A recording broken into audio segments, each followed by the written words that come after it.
चीन से दोस्ती करके फंसे ओली, अब अपने ही देश में विरोध शुरू।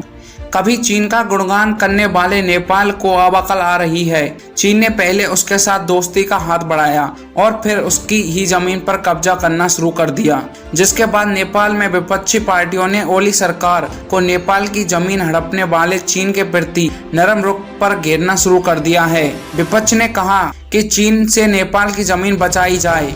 नेपाली कांग्रेस उपाध्यक्ष विमलेन्द्र निधि ने चीन सरकार से हिमालय और एक गांव जो अब चीनी क्षेत्र में है उसके अतिक्रमण के खिलाफ दखल देने की मांग की है। उन्होंने कहा, चीन के द्वारा देश की जमीन कब्जाए जाने के खिलाफ एक्ट सरकार लेकर आए।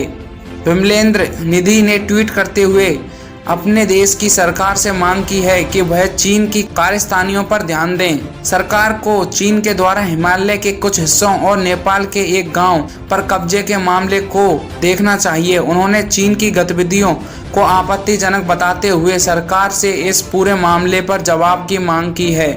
नेपाल के रुख गांव पर चीन ने बीते कुछ सालों से कब्जा करके रखा है। करीब 60 साल तक नेपाल सरकार के अधीन रहने वाले रुख गांव के गोरखा अब चीन के अधीन हो गए हैं।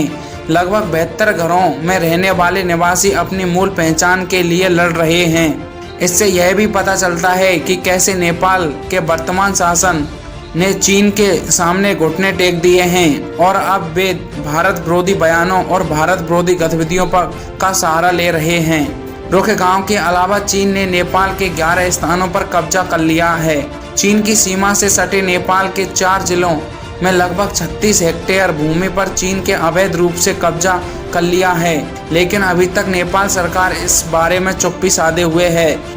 चीन ने पिछले 2 वर्षों में व्यवस्थित रूप से रुख गांव पर कब्जा किया है। चूंकि यह गांव नेपाल के नक्शे में है और हिमालयी राष्ट्र का हिस्सा है, इसलिए यहाँ के निवासी हमेशा देश की पहचान से जुड़े रहे हैं। नेपाल की सरकार इस बारे में तो चुप्पी साधे हुए है, मगर वह चीन के इशारे पर भारत के साथ लगती सीमाओं और भारत के 3 गांवों पर अपना दावा ठोकते हुए विवाद पैदा करने में लगी हुई है।